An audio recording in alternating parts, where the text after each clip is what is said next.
Chegamos para mais um programa, podcast, vídeo, lição em dose dupla nas nossas plataformas aí, podcast, também no YouTube, Facebook da Associação Paulista Sudeste. Que bom que você está nos acompanhando, você que escuta toda semana, que bom que você está aqui com a gente. Olha aí, você no YouTube, um abraço para quem assiste pelo Facebook também, vai compartilhando o nosso programa, compartilha aí, gente, vai lá, tem uma setinha embaixo, compartilha para que mais pessoas possam assistir, tá bom? E você que gosta de acompanhar pelo YouTube, já durante aí o início da semana, vai compartilhando com seus amigos, pelo WhatsApp, né, e outras maneiras que você tem.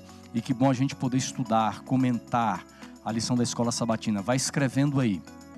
Quem assiste pelo Facebook, comente. O YouTube também vai comentando uma frase bonita da lição, vai comentando algo que você aprendeu.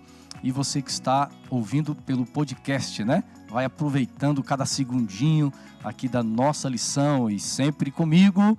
E já vou chamando aqui pastor Wanderson Domingues, é o meu xará, meu amigo, meu irmão. Tamo junto, xará, galera que está nos assistindo aí pelo YouTube, Facebook, você que está nos ouvindo pelo trânsito, de repente em casa, fazendo uma caminhada.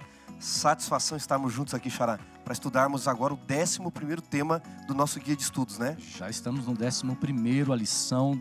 Estamos estudando o livro de Isaías, é o consolo para o povo de Deus, que é o Evangelho do Antigo Testamento. Que livro maravilhoso, livro lindo, para nós é um privilégio nós estudarmos durante 3 meses este livro, né? Um livro que ele tem um contexto histórico, mas é um livro profético, é um Exato. livro que fala sobre o Messias, vem abordando de uma forma tão linda no Antigo Testamento o plano da salvação. É bom demais. E nós vamos ter hoje momentos muito agradáveis, momentos bons para nós refletirmos aqui sobre alguns capítulos desse livro, né, xará? Mas eu gostei da camiseta. Você gostou? Propaganda, vou dar um close ali naquela câmera. O pessoal ali, tem me cobrado, viu? A galera tá pedindo, viu? Se vocês descobrirem por que o apelido do pastor Assunção na faculdade era escovão, ganha a camiseta, tá bom? Eu mando a minha. O pessoal tem me perguntado nas redes sociais, pastor, e a camiseta? E a camiseta? Gente, nós estamos trabalhando, né, em cima de uma camiseta dessa aqui, um pouquinho diferente, né, alguns detalhes. Logo nós vamos ter a camiseta. Maravilha, hein? Ok? Nós vamos sortear. Tem gente aí que eu até prometi, rapaz. Tá devendo aí, né, pastor? Já prometi para alguns aí que assistem, assim, são de carteirinha aqui do Lição em Dose Dupla. Então já separa uma para essas pessoas aí, tá bom? Aí nós vamos um dia gravar, né? O convidado também um dia vai receber uma camiseta aqui para gravar. Maravilha. Tá bom? Hoje, pessoal, nós temos um convidado, não sei se já veio aqui no nosso programa. Não veio, xará? Ainda não, mestre. Primeira vez. Então, vamos apresentar aqui, pastor Christian. Quem está conosco? Pastor Christian, agora o sobrenome eu deixo por sua conta para falar, tá bom? Pastor, Todo muito mundo obrigado. É muito viu? difícil, rapaz, esse Todo sobrenome mundo se enrola dele. no sobrenome. Abendrote. Abendrote. Abendrote. Seja A minha bem-vindo, filha então, até viu? fala que quando ela casar, esse sobrenome, se o marido quiser tirar, ela fala, não tiro não. Você tira os outros, mas esse não. E esse sobrenome veio de onde? Vem da minha avó, do meu avô, alemães. Inclusive, meu avô foi paramédico na Segunda Guerra Mundial. Olha que bacana, Olha que né? legal, rapaz. Ele salvou muitas pessoas lá na Segunda Guerra, tanto dos alemães como dos americanos. E aí esse sobrenome veio vindo, né? Veio para a mamãe, meu pai não pegou, mas veio para os filhos. E aí tá na esposa, tá nas filhas e elas não querem largar, você é não. descendente de alemão. Sim. E quando... É o verdadeiro pastor alemão, Pastor né? alemão. Pastor alemão, mas não bravo. E tua família, os teus descendentes da Alemanha vieram para o Brasil, se instalaram aqui em São Paulo. Nossa, mas a história é longa. Mas na verdade eles foram para o Chile. Foram para o Chile. Aí do Chile, meu avô veio trabalhar no Brasil. Do Brasil, ele morreu aqui, infelizmente. Em 1950, alguma coisa, não, 60, alguma coisa.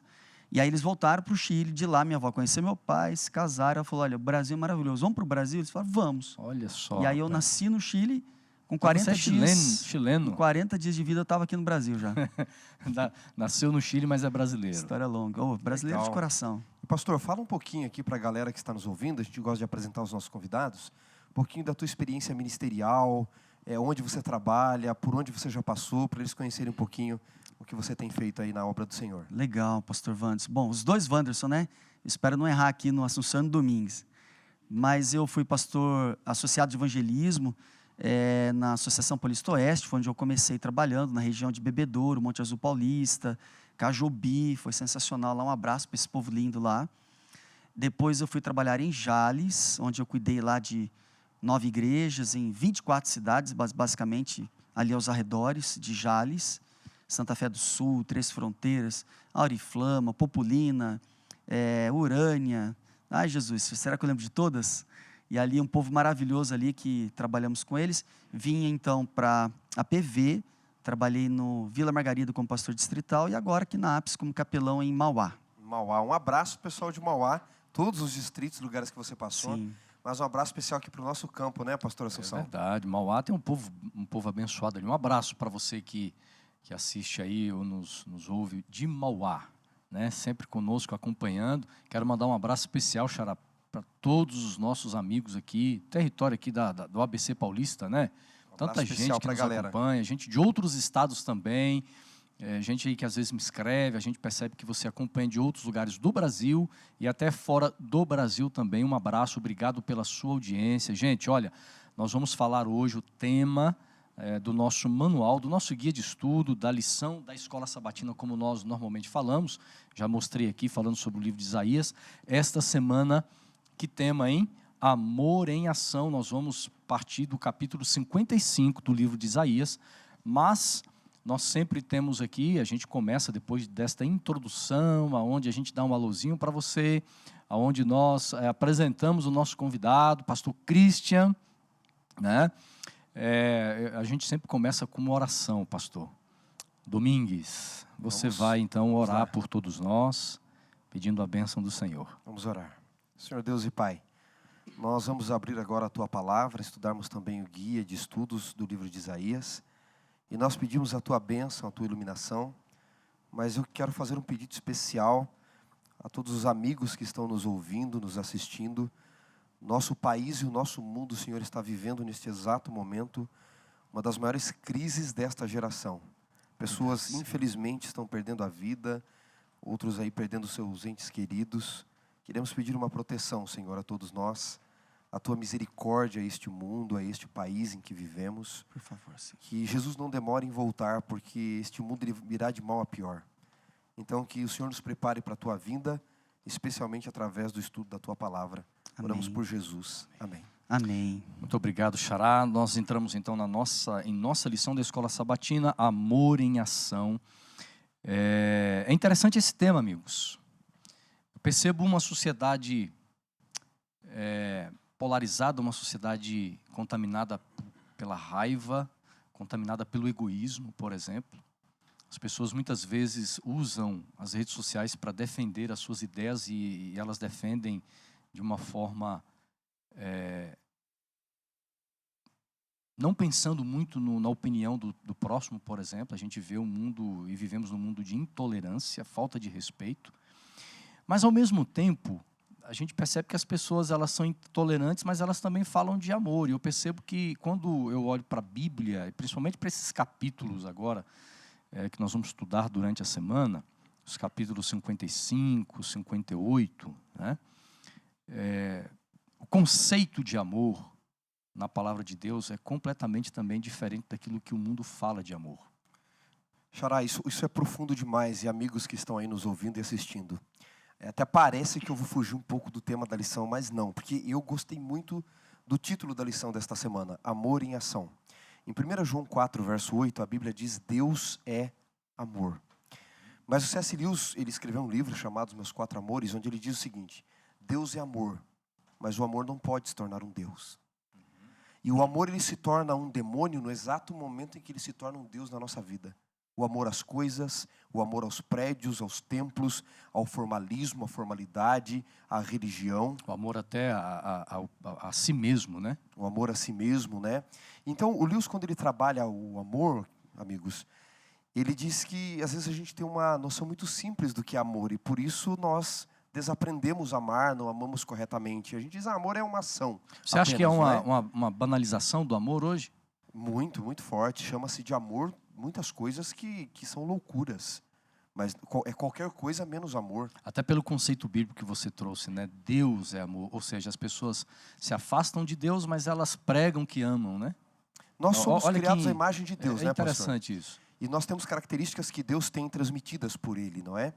E uma das coisas que Deus é amor. E se nós somos feitos à sua imagem, deveríamos ser amor também. Mas o pecado deteriorou isso.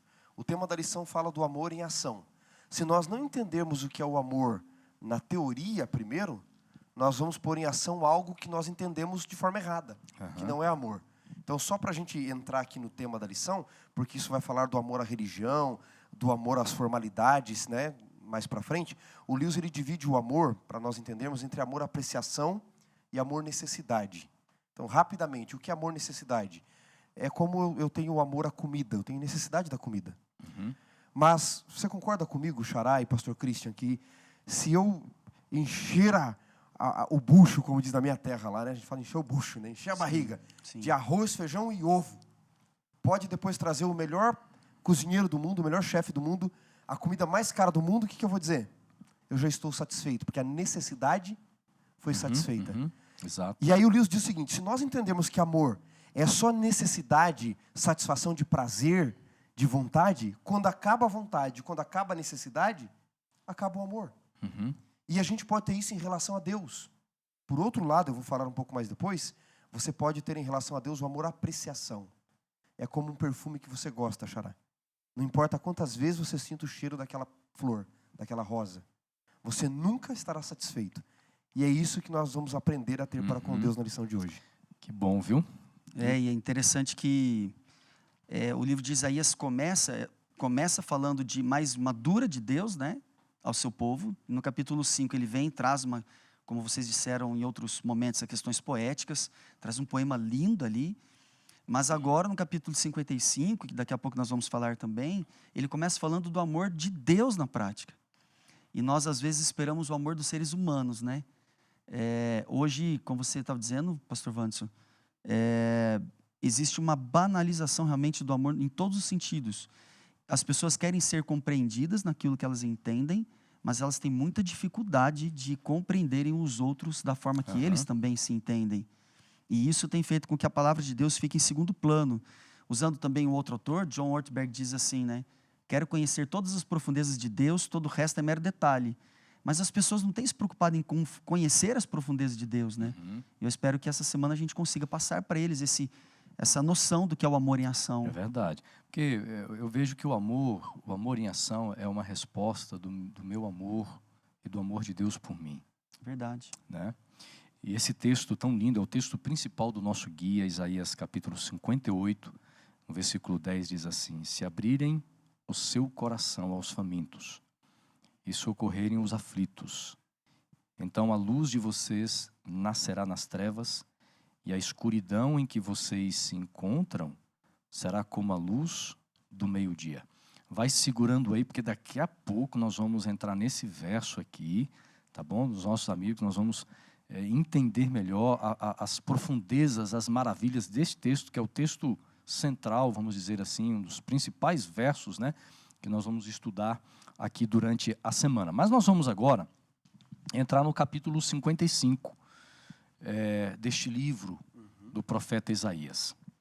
E no capítulo 55, amigos, eu quero destacar aqui o versículo 3. Eu vou começar pelo verso 3 e eu quero jogar para vocês um tema, tá? E baseado nesse tema nós vamos ampliar um pouquinho a nossa compreensão, então, dentro do contexto do capítulo 55. O verso 3, acompanha aí na sua Bíblia, você que pode abrir a Bíblia, ou você que está escutando o podcast, vai ouvindo, tá? Diz assim, Isaías 55, verso 3, deem ouvidos e venham a mim, escutem e vocês viverão, porque farei uma aliança eterna com vocês, que consiste nas fiéis misericórdias prometidas a Davi. Amigos, Deus está dizendo aqui que faria uma aliança eterna.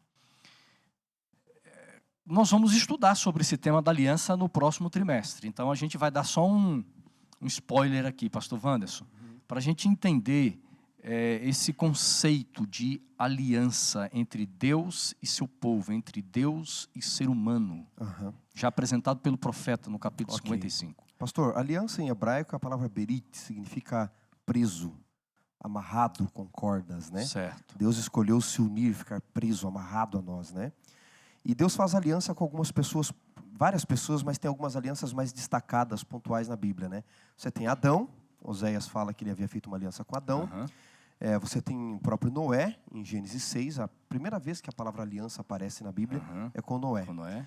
Depois você tem uma aliança 12, com né? Abraão, o capítulo 6 já aparece, né, de Gênesis. Eu digo com Abraão, capítulo 12, né? Com Abraão aparece no capítulo 12, no 13, no 15, vai se repetindo no 22, vai aparecendo o tempo todo.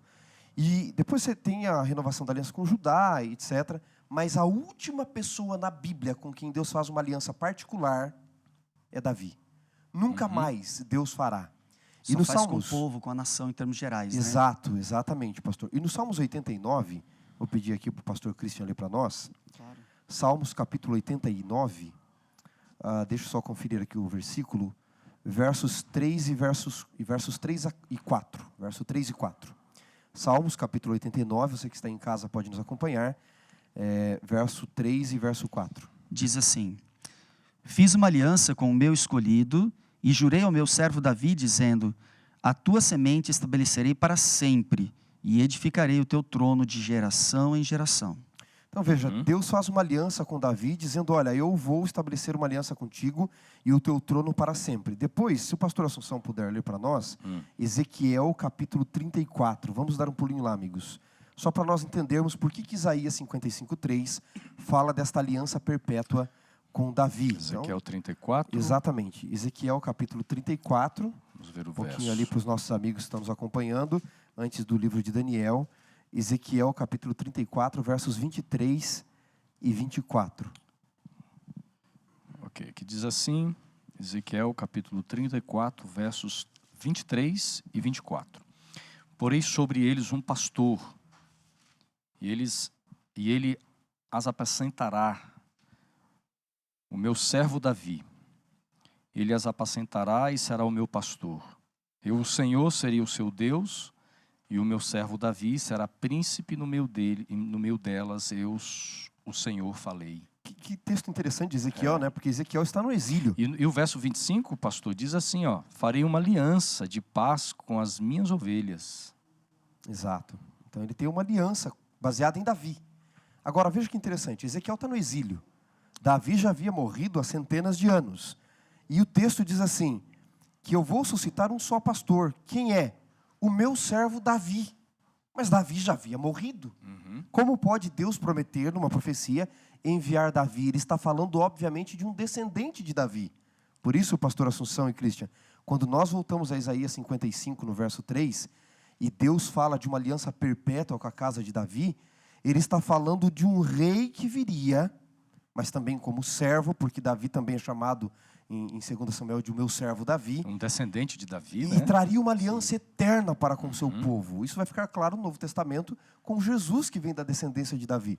Por isso Isaías é o evangelho do Antigo Testamento. É interessante, porque quantas vezes, a partir do capítulo 50, melhor, do capítulo 40 de Isaías, ele fala tanto de Cristo, ele fala tanto do Messias, mas ele não deixa claro quem é o Messias. Tanto é que o eunuco, quando está lá em Atos, né, ele vem estudando o livro de Isaías e ele se detém em alguns trechos do livro, tentando entender assim, quem o profeta está dizendo aqui. Ele fala dele mesmo, fala de alguém, e aqui, mais uma vez, Isaías não deixa, vamos dizer assim, entre aspas, claro que é o Messias. Mas quando a gente estuda de uma forma mais ampla, por isso que é a importância de nós estudarmos a Bíblia, pastor Christian, não apenas um verso isolado, mas procurar o seu contexto do capítulo, o contexto do livro, e em outros livros também, nós vamos entender que esta aliança, quando diz aqui no capítulo 55 de Isaías, verso 3, esta aliança prometida a Davi, na verdade é o descendente de Davi, que é o próprio Jesus Cristo, o Messias. E eu acho muito bonita essa parte, essa introdução que vocês fizeram, porque esse convite da aliança, ele é precedido por um convite da graça. Na verdade, a aliança em si, os termos da aliança, tudo que envolve a aliança de Deus para com a humanidade, para com a terra, para com o ser humano, para com o povo de Deus escolhido, para o remanescente, que nós vamos estudar no próximo trimestre, vai ser muito, eu gosto muito desse tema também, ela está toda envolvida na graça.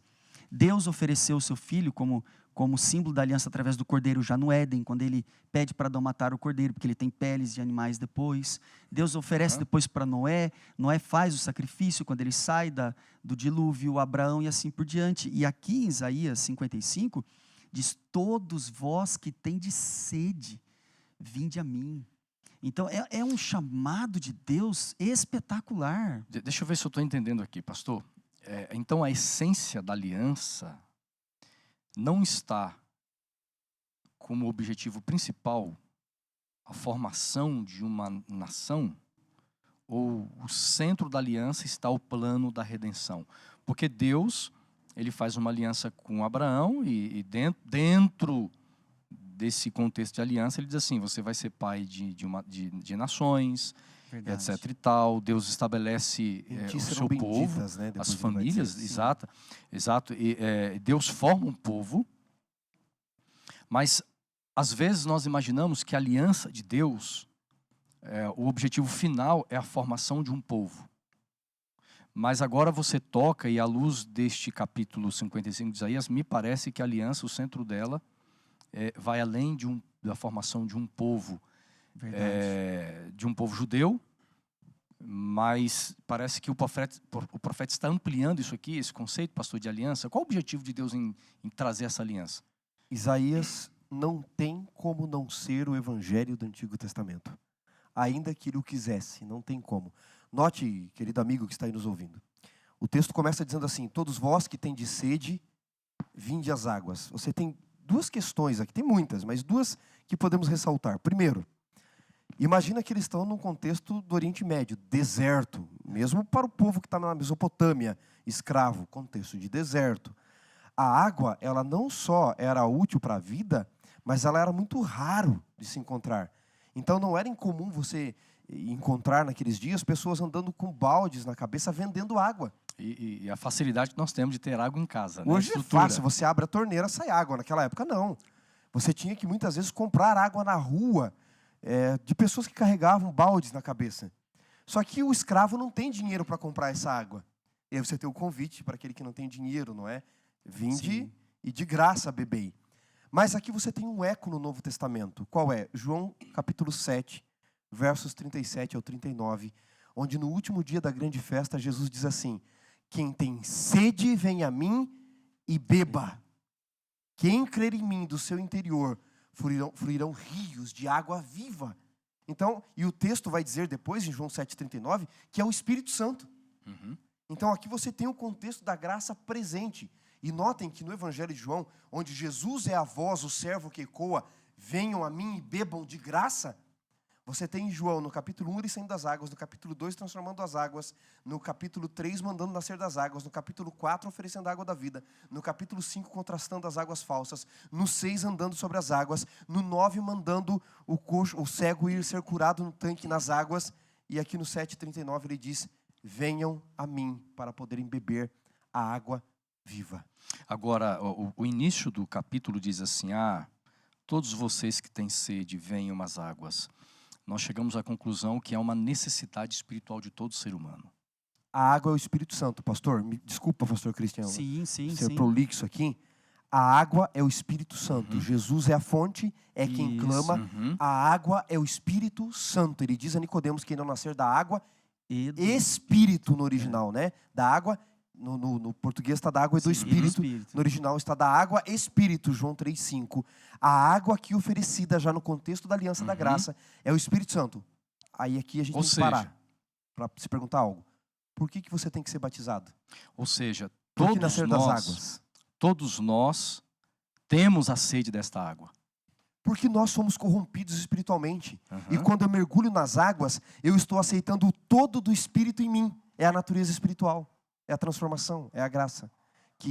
O processo de redenção é me restaurar a imagem de Deus. E é tão forte aqui a questão da graça, né? É tão forte em Isaías, a questão da salvação, do servo que era Davi, agora se torna Cristo como meu servo, que é chamado de meu servo, desde Isaías 52, 53, que aqui ele diz também, ó, vinde, comprai e comei, sim, vinde, comprai sem dinheiro e sem preço. Ele faz uma comparação até aparentemente há uma sem contradição, sentido, pastor. Né? Há uma contradição, porque como você compra algo, alguém te oferece um produto e você não tem condições de comprar, Exato. mas diz assim, não, mas compre assim mesmo, mesmo sem condições, mesmo de graça, sem crédito. Mas você tem que gastar dinheiro. Eu me recordo quando eu fui pastor no norte do Brasil, isso há muitos anos atrás. Eu fui pastor de uma cidade bem pequenininha e quando eu mudei para lá eu precisava comprar algumas coisas, precisava comprar alguns móveis e eu não tinha cheque, não tinha cartão de crédito. Tempos difíceis. Tempos de vacas magras. E eu falei para minha esposa, como é que eu vou comprar? Eu fui até uma loja. Como era uma cidade pequena, quando eu entrei, o dono da loja, você que é o pastor da igreja adventista? Eu falei, sou eu mesmo. E ele falou, pastor, que bom, seja bem-vindo aqui à nossa loja. E me apresentou a loja, o que ele tinha. Aí ele me disse assim, pastor, o que você precisa? Puxa, eu estou aqui para te servir. Eu já me senti bem, puxa vida, ó, estou sendo bem atendido numa loja. Eu falei, olha, eu preciso de alguns móveis. Ele falou, não, pastor, isso aqui nós temos. Preciso de uma mesa, preciso disso, daquilo. Eu falei, mas tem um problema. Eu não tenho como comprar, como pagar. Eu não tenho cheque, eu não tenho um cartão de crédito. E ele me surpreendeu, dizendo assim, pastor, fique tranquilo, porque eu vou te vender. Ele me vendeu com nota promissória, pastor Wanderson. Você que estuda direito, ele me vendeu com uma nota promissória. Fazia muito tempo que eu não vi uma nota promissória. Que bacana, hein? E pegando essa simples ilustração, pastor... Na sua vida e no claro, exemplo de ser um pastor, falando, não, você vai pagar, né? E a gente vê aqui Deus dizendo assim, venham, comprem sem dinheiro e sem preço. Como é que a gente entende isso? Essa contradição apresentada pelo profeta dentro do contexto da salvação. Infelizmente, as pessoas no mundo hoje, evangélico, religioso, não estou criticando nenhuma igreja aqui de forma alguma, mas elas acabaram pegando alguns resquícios da Idade Média, em termos de religiosidade, quando elas dizem assim, eu vou para tal igreja, vou para tal lugar onde tem a bênção de Deus. Eu vou para tal lugar onde eu vejo que tem milagres acontecendo. Eu vou para tal lugar onde eu vejo, na verdade, e alguns dizem, mas na igreja adventista vocês advogam a ideia da salvação de outra forma, pela lei ou por outros termos. Na verdade, isso não é verdade. Estou sendo redundante, desculpa o pleonasmo, mas é isso mesmo. A igreja adventista nunca advogou essa ideia, pastor Assunção, de que a salvação é pela lei ou por outra forma. E a Bíblia não advoga essa ideia. E aqui está muito implícito isso, que a salvação é puramente pela graça, mesmo no contexto da aliança. Se você tem dificuldade de entender isso, é Deus quem te faz o convite. Vinde às águas, comprai de graça. E aqui, no próprio contexto do capítulo, o próprio Deus explica isso. Eu quero salvar você do quê? Do pecado. Do quê? Da sua dor, da sua angústia, da sua escravidão espiritual. E esse é um convite para qualquer pessoa, e as pessoas confundem isso hoje. Agora, olha só, embora o texto bíblico diz assim, sem preço, pastor, mas há um preço. É de graça para nós, mas custou tudo para ele. E eu vejo aqui nesse conceito de Isaías 55, o presente é a ideia de Davi, quando ele escreve os Salmos 31, verso 1, e ele diz, Senhor, em ti me refugio, não seja eu jamais envergonhado, livra-me por tua justiça. Esse verso aqui causou a reforma protestante. Lutero estava dando uma aula de Salmos e ele leu esse texto e ele disse, justiça não é algo que Deus pede da gente? Justiça não é exatamente dar a cada um aquilo que ele merece? Quando ele lê esse texto, adicionado a Romanos 4:4, ele entende que justiça não é algo que Deus cobra, é algo que Deus oferece a você. Aí Isaías, numa metáfora, que é ele bem diz, diferente, né? Muda todo o conceito, né? Aquilo que ele cobra ou oferece. Ele não está pedindo justiça de você, até porque nós não temos nada para dar. Isaías já disse que a nossa justiça é como trapos de imundícia. Agora aqui ele está oferecendo a justiça dele. Em Isaías 55 também. Ele está dizendo, vocês não teriam dinheiro para comprar. Se fosse para vender, vocês não conseguiriam. Não há dinheiro que pague o que vocês precisam para serem salvos, justificados. Então é o seguinte, para vocês é de graça, mas custou tudo para mim. Esse é o conceito que Isaías está trazendo aqui. Que custou a morte do próprio Filho de Deus e do próprio Deus na cruz, né? Quando ele se entrega completamente ao ser humano, né? Exatamente. É um conceito amplo de justiça, não é? Foi feita uma pesquisa alguns anos atrás com os milionários americanos e perguntaram para eles no que eles gastariam boa parte da fortuna deles. Então, eu vou falar aqui aproximadamente, né? Eu não me lembro a exatidão, mas uma boa parte deles disseram que gastariam cerca de $300 mil para ter um grande talento. Cantar, falar, tocar algum instrumento. Uma outra parte dos milionários disseram que gastaria cerca de $500 mil para reencontrar um grande amor do passado. Uma outra parte disse que gastaria cerca de $700 mil para poder corrigir um grande erro que cometeu. E a maior parte deles disse que gastaria mais de $1 milhão para ter direito à vida eterna. Não é estranho que a gente queira pagar por aquilo que é de graça? Sempre querendo pagar por aquilo que o nosso dinheiro não poderia comprar, de graça para nós, mas que custou tudo. Nesta oferta da água da vida e da graça, pastor Christian, ele diz, vocês não têm dinheiro, vocês são escravos, não só em Babilônia, mas escravos do pecado. Então, é de graça para vocês. É isso que mesmo. Lindo, né? E se vocês me permitem, uma vez eu estava conversando com uma pessoa, vou contar bem rápido essa história, e ele não conseguia encontrar perdão nele mesmo. Ele entendia que tinha encontrado o perdão de Deus e a graça de Deus, mas ele não se perdoava por um pecado cometido no passado. Um homem grande, mais alto que eu, tem 1,80, ele devia ter 1,90. E ele chorando aqui no meu ombro após um sermão. E ele dizia, pastor, será que Deus realmente me salvou? Será que Ele me libertou? Eu olhei nos olhos dele e disse, com certeza. Deus salvou você na cruz. E Ele já perdoou você. Você não tem do que ter medo.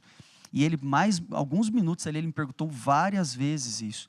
Então eu li para ele Miqueias 7, não é o contexto aqui agora, só contando, né? E falei para ele, eis que os vossos pecados jogam nas profundezas do mar. E eu falei essa frase para ele, e Deus nunca mais se lembra.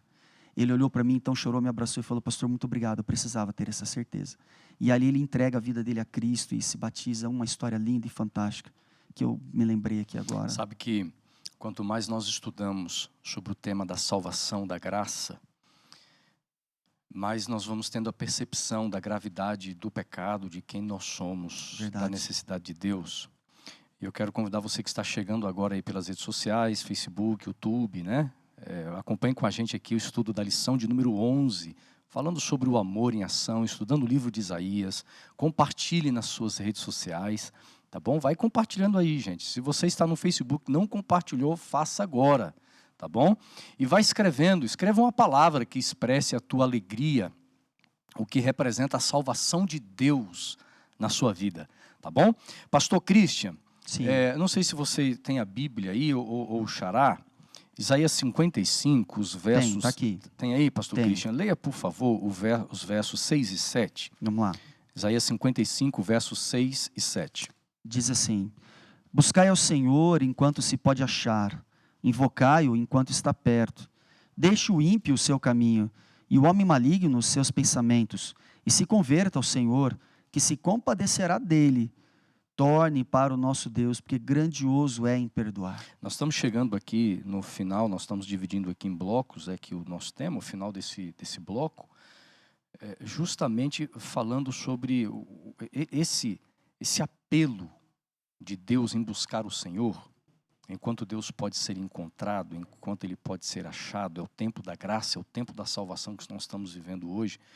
Mas é interessante, pastor Domingues, Xará, que o versículo 7 diz assim, que o ímpio abandone o seu mau caminho e o homem mau os seus pensamentos. Daqui a pouco a gente vai ver o contraste dos pensamentos do ser humano com os de Deus, né? Porque a lição traz um pouquinho disso. Mas vivemos numa época desta questão de relativizar as coisas, onde há uma minimização do pecado, uma minimização dos traços de maldade do ser humano. E neste contexto também, Xará, de viver numa sociedade aí, né, do politicamente correto, tem gente que até acha uma aberração um texto desse aqui, o ímpio, não, porque não existe mais o ímpio, nós não podemos mais, né, Deus é amor, politicamente correto tudo, dizer, né, que existe ímpios na terra, dizer que existe pecadores, e alguns podem até dizer o seguinte, a Bíblia, ela precisa passar por uma atualização, porque não pode ter mais né? O ímpio, o pecador. Mas veja, quando a gente estuda sobre a graça de Deus, Xará, e a gente vê a gravidade do pecado, é isso aqui que a Bíblia está dizendo. Exatamente, pastor. A Bíblia não despecaminiza o pecado. Pecado é pecado. A Bíblia fala de um Deus de amor, de um Deus de perdão, de um Deus que entende o contexto da nossa vida. A Bíblia traz o Evangelho, mas pecado é pecado. E o pecado, para você ver a severidade dele, é só você olhar para a cruz do Calvário. Se o pecado não fosse o que ele é, não seria necessário o próprio Deus se encarnar e morrer. Então, nós temos erros, eu sou falho, você é falho, quem está nos assistindo, nós temos natureza pecaminosa, mas a Bíblia não faz como muitos querem fazer, e até teólogos no contexto atual, de dizer que pecado não é pecado, não é? Está se tornando pecado falar sobre pecado. Quando eu vou para o texto bíblico, eu vejo a Bíblia dando nome aos bois, não é pecado, é pecado. Então, a Bíblia vai chamar Davi o homem segundo o coração de Deus? Vai. Só que tem uma coisa. O que ele fez, ele fez porcaria, porcaria, porcaria, tá? Eu estou aqui eufemizando, vocês já me entenderam. Né? Pecado é pecado, então Davi vai ter que dizer, Senhor, eu pequei contra ti somente, fiz o que era mal aos teus olhos, dá-me um puro coração, não retire de mim teu Santo Espírito. Ele vai ter que se vestir de pano de saco, jogar pó sobre a cabeça. Pecado é pecado. Deus vai perdoá-lo, restaurá-lo, vai chamá-lo um homem segundo o seu coração, mas pecado é pecado. E quando eu vou para os evangelhos, eu encontro as pessoas indo a Cristo como elas eram, mas ninguém voltou como foi, porque a graça nos transforma. Amém. Isso é o chamado de Isaías aqui. O exemplo é a mulher que foi apanhada em adultério. Verdade. João 8. Né, a mulher samaritana também, né? Jesus diz assim, os teus pecados estão perdoados, vai e não peques mais. Agora, pessoal... A mulher samaritana, ela também olha e diz assim, venham ver tudo que o homem tem falado sobre a minha vida. Olha, eu não estou escondendo nada não, vocês conhecem a minha vida, mas ele escancarou de uma forma como eu nunca ouvi ninguém dizer, né? É como se Jesus estivesse dando uma dura nela, muda de vida. Pastor, para a gente contextualizar nos dias de hoje, eu diria o seguinte... A Bíblia ela não encobre, ela não vai dourar a pílula, ela não encobre pecados. E a Bíblia vai mostrar que Deus entende a nossa natureza humana, resgatou Davi, fez uma aliança com Noé, perdoou os erros de Abraão e assim por diante, muitos personagens, não é? Você tem uma prostituta chamada Raabe, que ela é salva porque confia na graça. Está tudo certo até aí. Agora, nós precisamos entender que a Bíblia prega coerência. Se você foi resgatado, viva como resgatado. Wanderson, você está falando aqui de impecabilidade, né? Eu já até enrolei a língua aqui, né? Você ser impecável, não é? Não, não estou falando aqui desta impecaminabilidade. Não é disso que eu estou falando. Eu estou falando de natureza pecaminosa. Mas eu estou falando de darmos o devido valor à graça, meus amigos. E entendermos que o pecado causou a morte do Filho de Deus. E nós não podemos ficar como estamos. Uma vez que a graça foi ofertada, Isaías diz, deixe o perverso o seu caminho. É isso mesmo. Siga os caminhos do Senhor. Jesus diz, eu sou o caminho. Pastor, e linkando com o verso 1, quando você apresenta ali a pessoa do Espírito Santo no processo da salvação, a obra dele é de transformar vidas. Convencer, diz João, do pecado. Ó, a primeira coisa, não é, o Espírito Santo não vem para dizer que pecado não é pecado, que você e eu podemos fazer o que quiser. Nós temos um mal na sociedade de hoje, que em prol de algumas filosofias, a gente aceita algumas coisas. Por exemplo, você vai ver políticos dizendo, o fulano rouba, mas faz. Roubou, mas foi por causa da causa. Né? Por causa da causa. Há uma justificativa, né? Não, pecado é pecado. E o Espírito Santo tem a primeira tarefa, convencer o mundo do pecado, da justiça que nós precisamos, não merecemos, mas precisamos. E do juízo que virá. Até porque, como é que eu posso entender um Deus que me ama, mas deseja que eu continue vivendo do jeito que eu estou, com as marcas do pecado? É estranho esse amor de Deus assim. Deus não seria amor. Seria uma graça barata, ou não é? né? Agora, seria uma graça desvirtuada daquilo que Deus ensina. Na verdade, o pecado, a condenação, ele na verdade nos faz repensar no processo de salvação.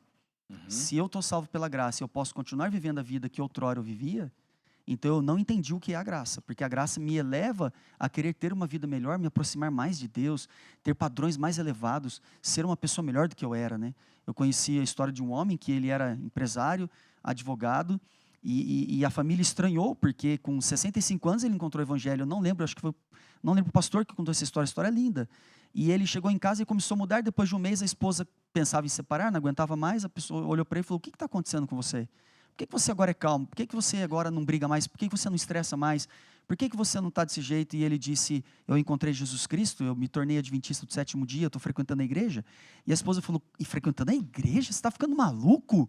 Ele falou, eu estou, mas eu quero ficar um maluco que seja alguém mudado. E ele começou a frequentar a igreja e a esposa ficou encantada com aquilo e a família toda agora se tornou uma família cristã adventista do 7º dia. Pastor, nós temos um exemplo bíblico no Evangelho. Jesus encontra um endemoniado e não deixa ele com os demônios. Ele volta são e convertido para casa. Verdade. O pai vai abraçar o filho pródigo sujo do jeito que ele está, mas manda trocar as vestes e colocar sandálias e anel nos seus dedos. Você vê uma transformação. Então o apelo de Deus é, a graça está aqui, justiça é o que eu lhe ofereço, mas não continue andando nos seus caminhos. Verdade. Ande nos caminhos do Senhor.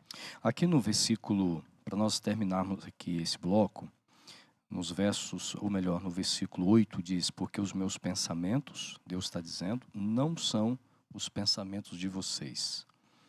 E os caminhos de vocês não são os meus caminhos, diz o Senhor. Esse contraste entre a grandeza de Deus, os planos de Deus, o conhecimento de Deus em relação ao contraste, né? Ou melhor, em relação àquilo que nós pensamos sobre nós mesmos, aquilo que pensamos sobre as nossas próprias condições. É interessante a gente fazer aqui rapidamente, Xará, um apanhado aqui, né? Essa superioridade de Deus. E quando eu digo que Deus é superior, é em todas as coisas, é fantástico isso aqui. Eu estava lembrando aqui, quando a gente estava, antes de começar a lição, né? Lembrando de Nabucodonosor, depois que ele fica 7 anos vivendo como animal, volta à sua realidade, à sua consciência, os seus pensamentos. E naquele momento, ele reconhece quem ele é e quem realmente Deus de Daniel era. Daniel 4, não é? Porque Nabucodonosor queria um reino que durasse a vida inteira dele na terra, e Deus queria que ele durasse no reino de Deus por toda a eternidade, não é? Você vê o contraste dos caminhos do Senhor, por exemplo, na história de José. José ele sonha com o sol, a lua e as estrelas se inclinando diante dele. E até por uma espécie de interpretação de Jacó, que era um profeta também, ele diz, eu, tua mãe e teus irmãos vamos nos inclinar diante do Senhor. E aí José passa tudo que ele passou, sofre tudo que ele sofreu, e a mãe dele nunca se inclinou diante dele, porque Raquel morreu. Mas Faraó, que era o deus Sol, considerado como deus Ra, a sua esposa, e depois os irmãos de José e todo o Egito têm que se inclinar diante dele. Os caminhos de Deus são diferentes, mas os planos de Deus são maiores e os caminhos dele são melhores, mais estreitos, mais difíceis, mas esse Deus que tem o mistério do universo em suas mãos, ele sabe o que fará com a nossa vida, como se nós soubéssemos vendo o fim desde o princípio. Olha, é muita coisa para a gente conversar, né?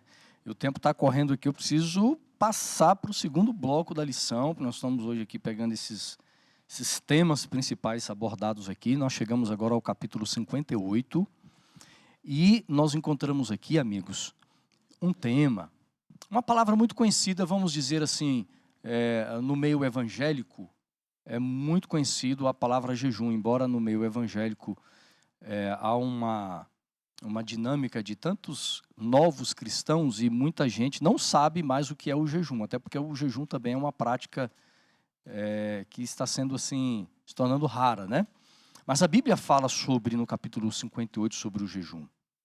Eu queria que vocês primeiro dessem rapidamente fizessem uma introdução sobre a origem do jejum no contexto do Antigo Testamento, para a gente poder entender o que Deus está querendo dizer aqui no capítulo 58.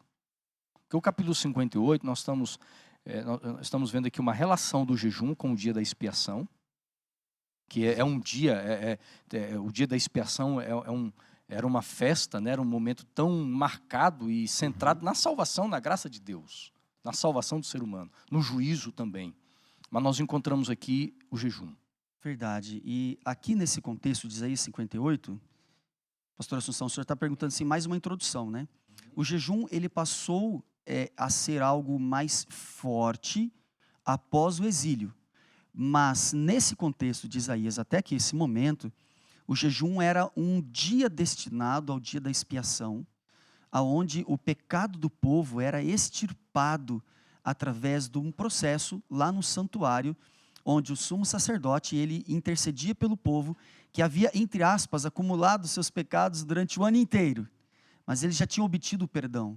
E aquele dia era o dia de jejum, oração e confirmação daquilo que havia passado durante todo o ano, onde o sumo sacerdote realizava todo o processo no santuário para que o povo, em frente dele, pudesse ter a certeza de que realmente os seus pecados haviam sido perdoados. E aqui a lição traz esse contexto do jejum apenas nessa parte introdutória, que eu tô falando, né? Ok. Pastor Wanderson, agora qual o problema então no capítulo 58 de Isaías sobre o jejum apresentado aqui? O problema é o seguinte, há um problema aqui. Tem um problemaço aqui. Deus não é? tentando corrigir a rota. Tem um grande problema aqui, não é? Porque Deus, ele diz claramente, não é? No verso 4. No verso 3 ele diz que eles perguntam, por que jejuamos? Se o Senhor não olha, não se atenta para isso, não é? Estamos jejuando, estamos escravos. Nós estamos jejuando e Babilônia continua dominando. E aí no verso 5 Deus diz, não seria este o jejum que escolhi? Que o homem um dia, né, aflige a sua alma, incline a sua cabeça como junco, que é um sinal de humildade, estenda debaixo de si pano de saco e cinza. Aí ele diz assim, não é? Chamarias isto tu de jejum, dia aceitável ao Senhor? O jejum que eu escolhi não é que você se vista de pano de saco, nada disso. Ele diz, o jejum que eu escolhi é que você sorte as ataduras da impiedade, né, da servidão, deixe livre os oprimidos. É curioso porque no livro de Levíticos você tem o jejum de duas formas. Não é? O pastor Cristo introduziu sobre o dia da expiação, começava 10 dias antes o jejum. Isso. Mas você tem no capítulo 25 de Levíticos o jejum do ano do jubileu, que era o ano da liberdade. Contava-se 7 vezes 7, 49. O ano seguinte, depois desses 7 vezes 7, todo o 7º ano paravam. No 50º ano deveriam libertar, devolver a terra. E Deus está dizendo o seguinte aqui, vocês estão só se afligindo como sinal de humildade, isso tudo é supérfluo para mim. Não adianta vocês fazerem isto daqui. Deus não está dizendo que não deveriam fazer isso. Havia recomendações de fazer isso também. Mas é como disse Jesus aos fariseus, né? Fazer isto sem negligenciar aquilo. O jejum se torna um fim em si mesmo, né? Você pode deixar de comer algo, se você pode ter um período de jejum, como se pratica hoje, ou só de frutas, porque alguns têm problemas de saúde, ou se abster por um determinado tempo de alimento, não há problema. Só que isso não é o melhor do jejum, Deus está dizendo, isso não terá sentido profundo, terá sempre um sentido em si mesmo, se vocês não libertarem o oprimido, se vocês não ajudarem o outro, se vocês não deixarem de falar mal, se vocês não pararem de ver uma religião superficial. O que adianta você jejuar e falar mal do teu irmão? O que adianta você jejuar e perseguir o teu irmão? E viver em contendas, em criticar o próximo. Religião supérflua. Então Deus está criticando isto deles, não a prática do jejum em si, mas a prática do jejum vazia que não levava mais nada, né, Cristian? Estavam mais preocupados com a forma do que na prática da religião, que é onde entra o título da lição dessa semana. O viver o amor, o viver a graça, o viver na prática a religião é um desafio para todos nós. O comentário bíblico adventista traz uma frase que eu gostaria de compartilhar com vocês, que diz assim, o verdadeiro propósito da religião é libertar o ser humano dos fardos do pecado, eliminar a intolerância, a opressão e promover justiça. Liberdade e paz. Deus queria que seus filhos fossem livres, mas os líderes de Israel os estavam convertendo em escravos e mendigos. Agora veja bem, que frase. Hein? Que frase. Aí eu jogo para vocês aqui, para a gente conversar com quem está nos ouvindo. Capítulo 58, Deus vem assim vem rasgando, ele vem sacudindo o sistema, mostrando o seguinte, o que é a verdadeira religião. Deus está contrastando aqui, pastor Assunção. O que é a verdadeira e a falsa religião. O que é hipocrisia? No grego, é fingir ser. É a palavra usada até para ator. Vocês me permitem ler aqui 2, 3 textos aqui de Edward Wallace? Ele diz o seguinte aqui, pastor, sobre essa falsa religião. Para esses hipócritas religiosos, como Israel tinha. O racional para eles é que é melhor ser desonesto e parecer ser santo, a ser honesto sobre nossa santidade imperfeita. Deus estava querendo isso de Israel. Frase poderosa, hein? Eu sei que vocês são imperfeitos, não tem problema. E aqui está a minha graça para justificar vocês. O que eu não quero é que vocês sejam desonestos parecendo ser santos. Veja como a gente se aflige. Era assim que eles viviam. Não adiantava isso se você não exercesse o amor, a piedade, a misericórdia, trazendo para os dias de hoje. E Jesus condenou muito isso. Me permite, mestre? Pode, por favor, fica à vontade. Jesus olhou para os fariseus e falou, vocês são sepulcros caiados.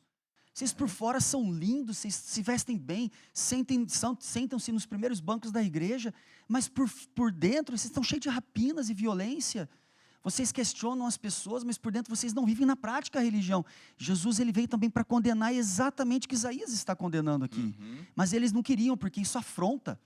Isso afronta o nosso próprio coração, o nosso jeito de encarar a religião, o nosso jeito de ser com Deus. E olha só, o autor coloca aqui uma frase, diz assim, ó, os atos do povo de Deus, os atos do povo, os nossos atos, deveriam ser realizados em reconhecimento e gratidão ao Deus que o tinha salvado do dia do juízo.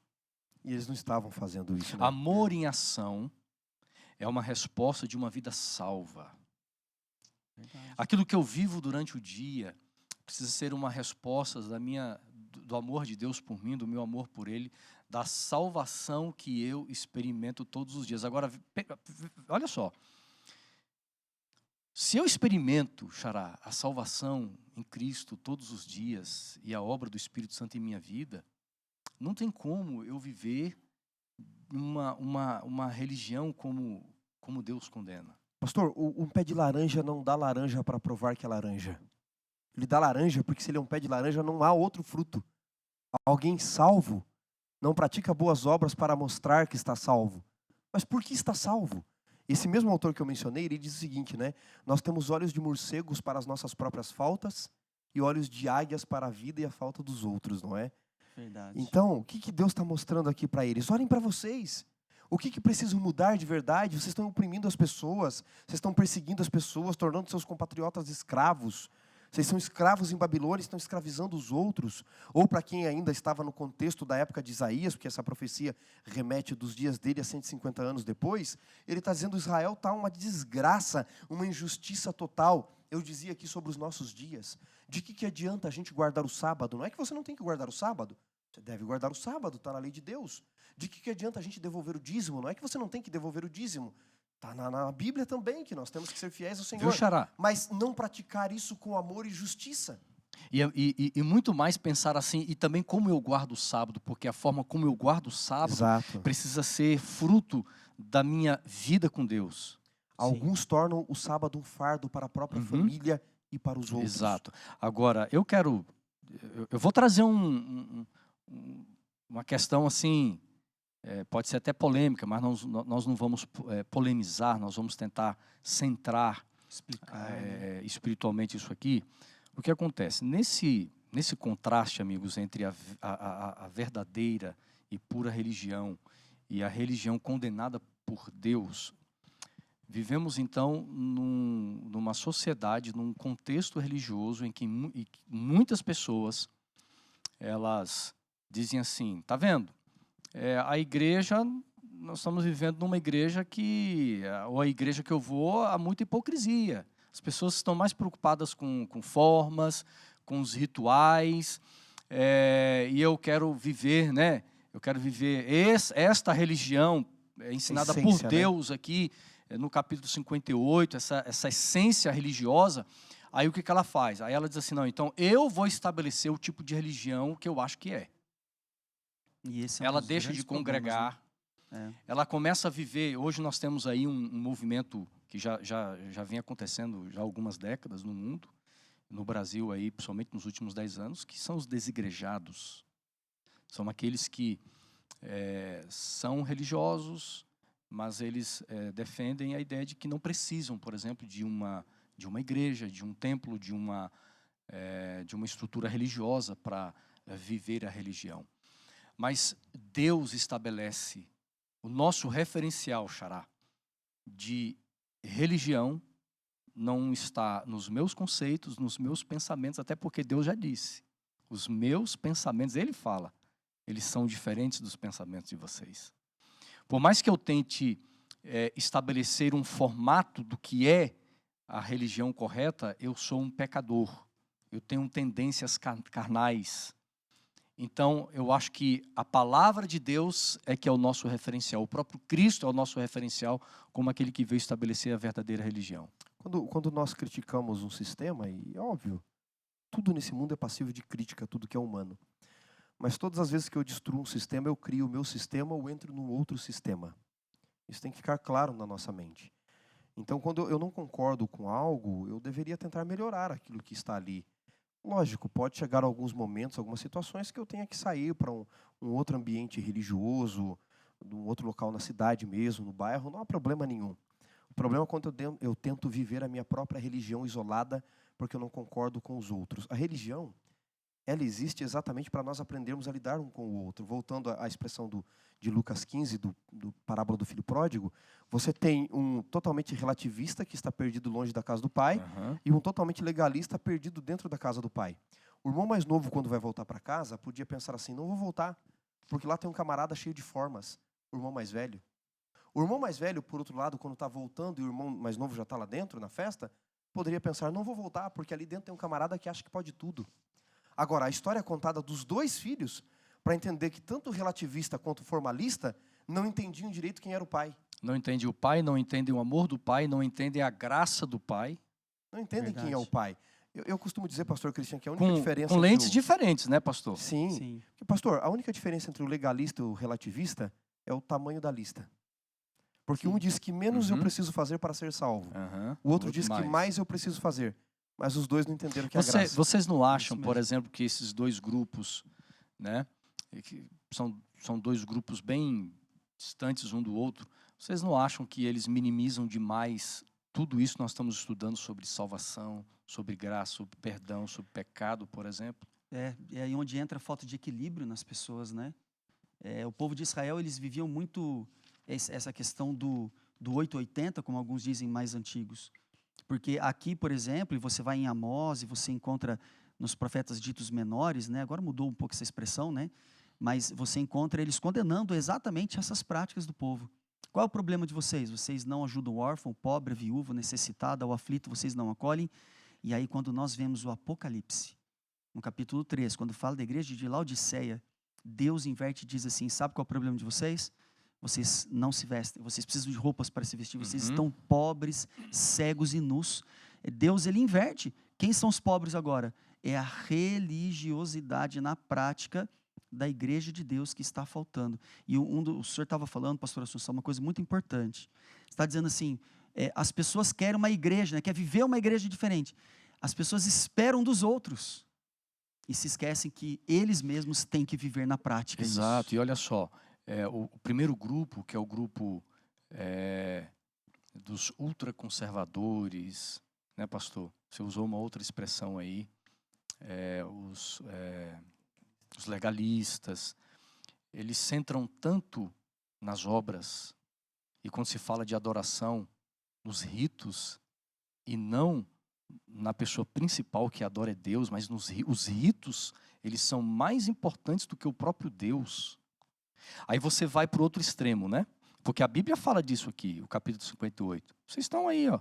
Vocês cumprem de uma forma tão perfeita os ritos, mas o coração de vocês, parafraseando que você falou sobre o amor, né, de C.S. Lewis, eles deixam de amar o Deus, que era o objeto central da adoração, e ama os ritos. Exato. E aí nós vamos para o outro extremo, os liberais. Os liberais não estão preocupados com a santidade de Deus. Quando a gente olha, por exemplo, o capítulo 4, capítulo 5 de Apocalipse, né? Exato. Os anciãos na presença do trono de Deus, a forma como eles adoravam a Deus. Nossa, nós encontramos, por exemplo, Xará, você que é um estudioso aí, nós encontramos rituais de adoração a Deus no céu.